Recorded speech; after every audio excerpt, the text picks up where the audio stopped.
కేంద్ర ప్రభుత్వ దర్యాప్తు సంస్థలు వాళ్ళ మీద నివేదికలు ఇస్తున్నాయి. ఆ నివేదికలు ఇచ్చాక డెసిషన్ మేమే తీసుకుంటాం, మీకు సంబంధం లేదు అంటున్నారు వాళ్ళు. Very good. అదే దర్యాప్తు సంస్థలతో ఎప్పుడన్నా న్యాయమూర్తుల మీద ఇట్లాంటి ఆరోపణలు వస్తే దర్యాప్తు చేయించి ఒక వ్యవస్థ కూడా ఏర్పాటు చేసుకోవాలి కదా వాళ్ళు. ఇలా చేసుకోలేదు వాళ్ళు. ఎందుకని? అట్లా చేసుకుంటే అవతలడికి పెత్తనం ఇచ్చినట్టే కదా వీళ్ళ మీద. ఫర్ ఎగ్జాంపుల్ ఒక 10 మంది అధికారులు వాళ్ళు పెట్టుకున్నారు, ఇట్లాగా ప్రత్యేక వ్యవస్థలు ఏర్పాటు చేసుకోవడానికి రాజ్యాంగం ఒప్పుకోదు, ప్రత్యేక దర్యాప్తు వ్యవస్థ ఏర్పాటు చేసుకోవడానికి రాజ్యాంగం ఒప్పుకోదు.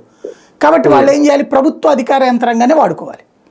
ప్రభుత్వ అధికార యంత్రాంగాన్ని వాడితే ఈ అధికార యంత్రాంగం ఇక్కడ ఉన్న లూప్ హోల్ తెలిస్తే రేపొద్దున తమను బ్లాక్మెయిల్ చేయొచ్చు అనేటటువంటి ఉద్దేశం ఉండొచ్చు.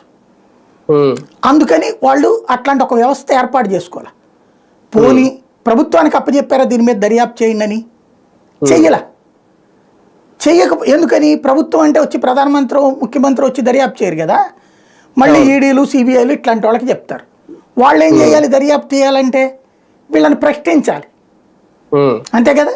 కుటుంబాన్ని ప్రశ్నించాలి, న్యాయమూర్తి గారిని ప్రశ్నించాలి.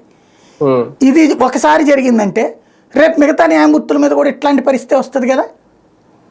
అందుకని తమ జుట్టు వాళ్ళకి ఇవ్వదలుచుకోవాలా ఇక్కడ.